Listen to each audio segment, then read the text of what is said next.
considering it's the end of the month, let's review goals, chat about it.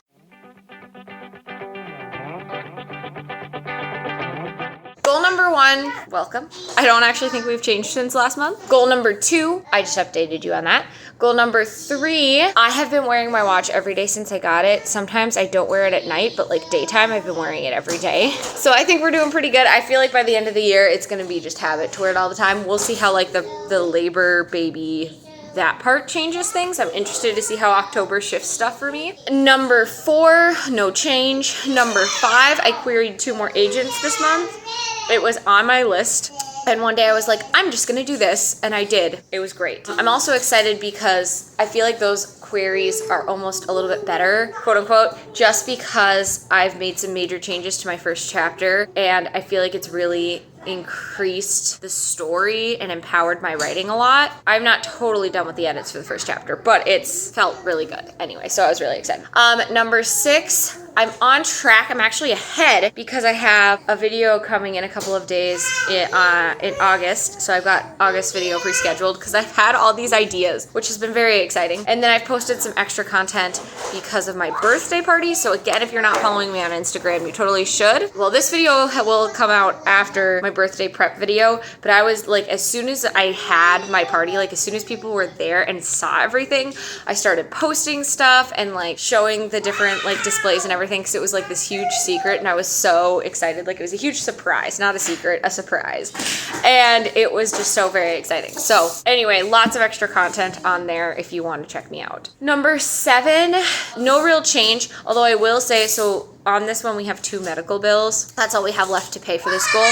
And one of them, we make a payment tomorrow, and then September 1st is our last one. Not tomorrow, in a couple days. August. And then September is our last one. And then the other one, it's only 2 more months after that. And then that one's done too.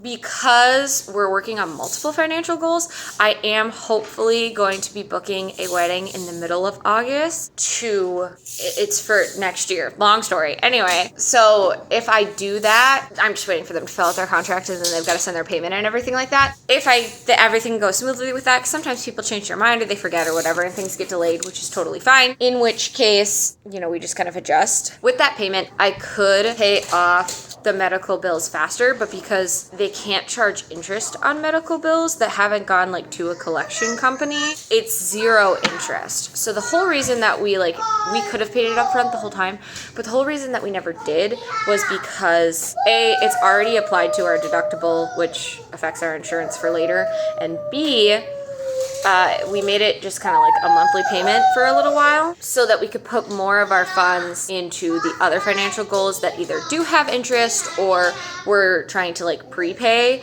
and it's a lump sum. We need more upfront kind of a situation. A little explanation of that.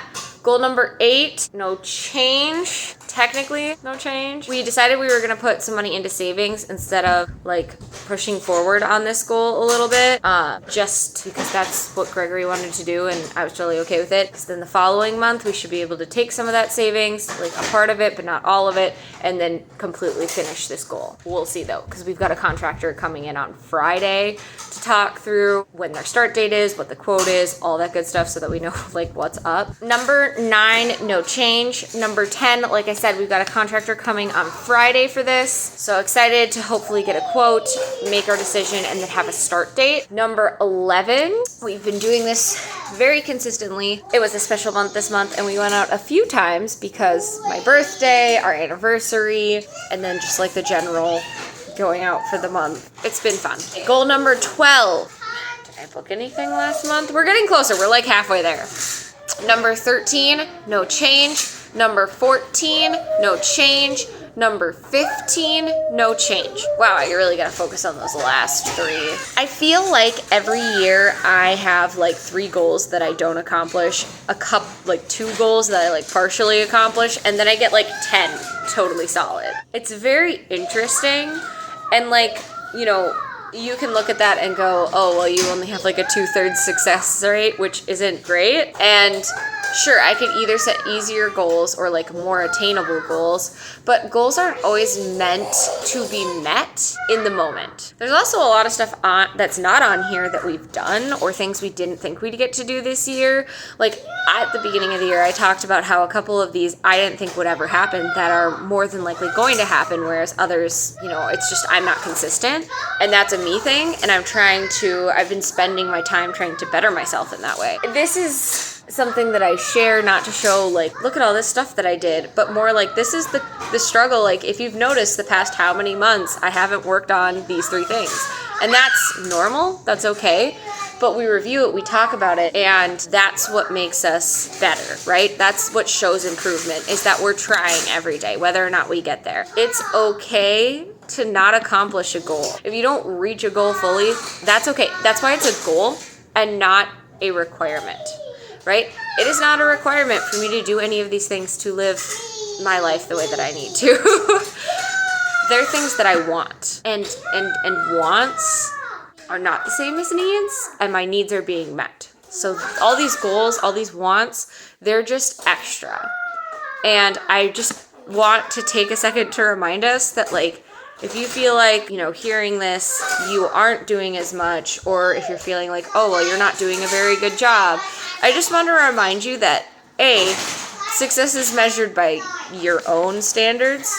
Like, you can say if you're successful or not. It doesn't really matter what other people think. It's a privilege for you to be here. It's also a privilege for me to share, but, like, I could stop at any point in time, and that would be my choice, not yours. And I have no intention of doing that. But, just kind of remember that we're never entitled to other people's lives. On top of that, we don't determine what makes them happy or successful.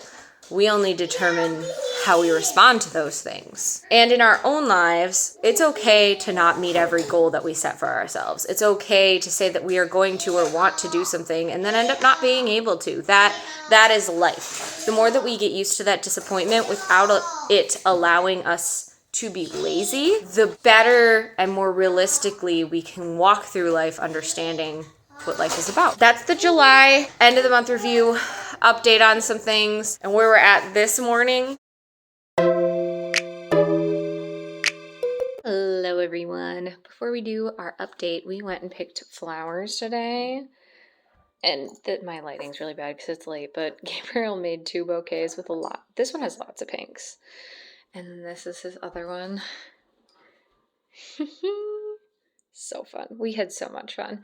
And that one's mine. It filled up so fast, but it was so pretty. So we had a really good time. Hi, everybody. Welcome to this update. We're 31 weeks today. Final countdown is on. I'm like nervous excited, but mostly like not nervous for the baby to come, but nervous for everything that has to happen for that. A little bit nerve-wracking. It's okay though. I have been feeling very nesty the past couple of days.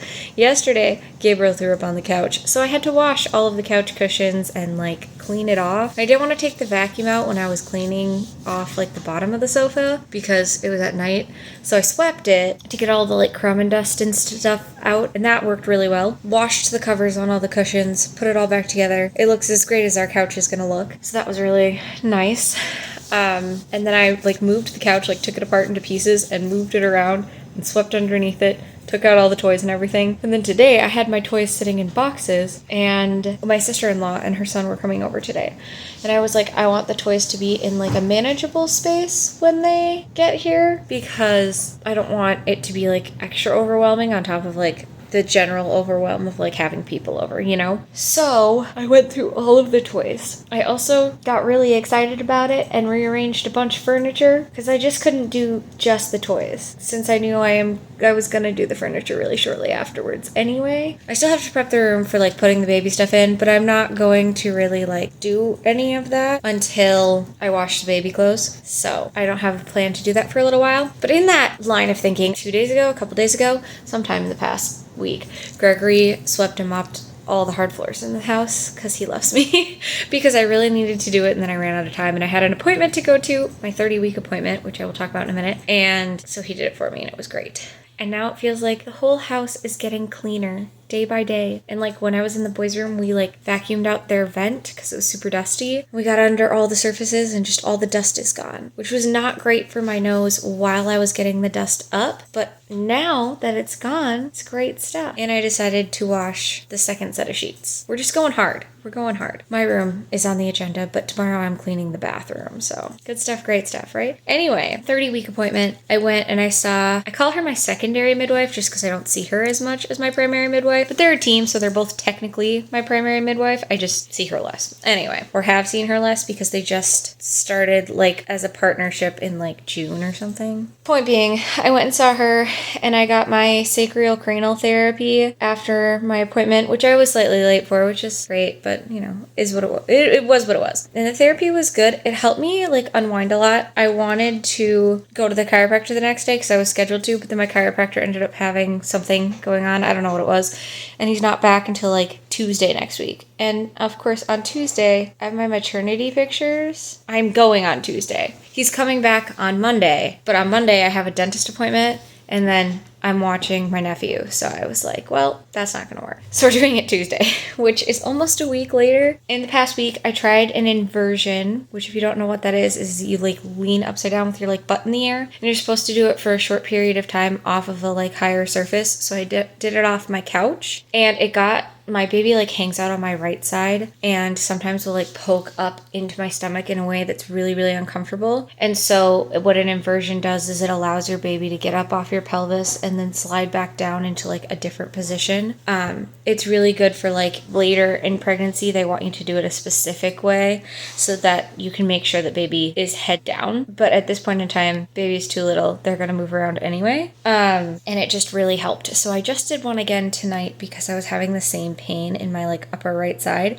It also relieved a lot of pain in my back, which is part of where my chiropractor focuses. So I think I can hold off, like I'll be tided over until Monday. I don't think those words came out right, but you get what I'm saying. Helping myself to feel better. If you didn't watch one of the videos that came before this, I think it's the one right before this, my 30-week update maybe, I created a pregnancy to-do list. I haven't been like focusing on it, I guess, very much in the past couple of days, but that is something that I did this week to help myself, try and get in supplements when I can, remember my vitamins, because I just don't remember most days. Remind myself to drink water, like, oh, how many ounces am I going to be able to put on my board today, kind of thing. So we'll see if it helps. Like some days it gives me like really big motivation and other days I'm like other things. But in the line of thinking that I was talking about earlier, I've been thinking about when to have my nesting party. And I was like, oh, that was the only party I wanted to have for this pregnancy. And then earlier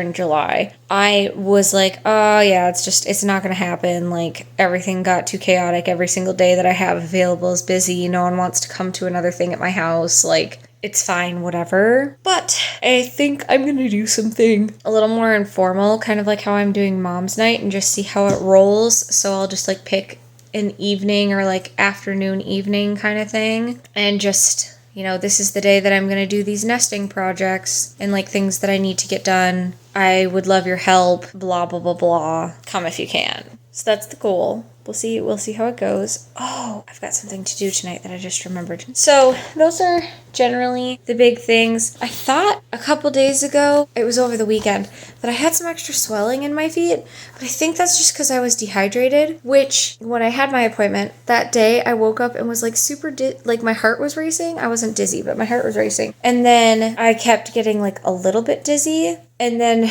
after that, I took like kind of went away. I drank a bunch of water, electrolytes, had food, spent most of my morning sitting. In the afternoon, I did have a nap and the heart racing totally went away by that point in time. It had slowly decreased all morning until it fully went away after my nap. But I was still dizzy and then I got lightheaded. And I was like, of course. So when I went in, if you saw my last update, I was potentially needing some labs redrawn. I didn't get them redrawn at this appointment because of like the heart racing and everything like that. And my midwife thought it was dehydration based on what she asked me and what I told her and everything like that, which I would kind of concur because it was just really random. We decided to skip it because it wasn't super, super pressing. And we also decided that we were fully on board with skipping the gestational diabetes test unless we saw something in the CBC when I got those results back that indicated that we should look into it further. But then we'd probably find an alternative first if we could find something that was a better option before jumping right to retaking the glucose test. And the glucose, like, sugar drink is so bad for you. So those are all the things. I feel pretty good still. This baby feels fairly small. Not nearly as much of a psychomaniac, so that tells me that the baby is getting bigger, which is, good. That's what we want to happen. 9 more weeks. 9 more weeks. 9 more weeks. I can make it. I can do it. I really believe in myself. If I can get 15,000 steps in today, I can do my weddings. It's totally fine.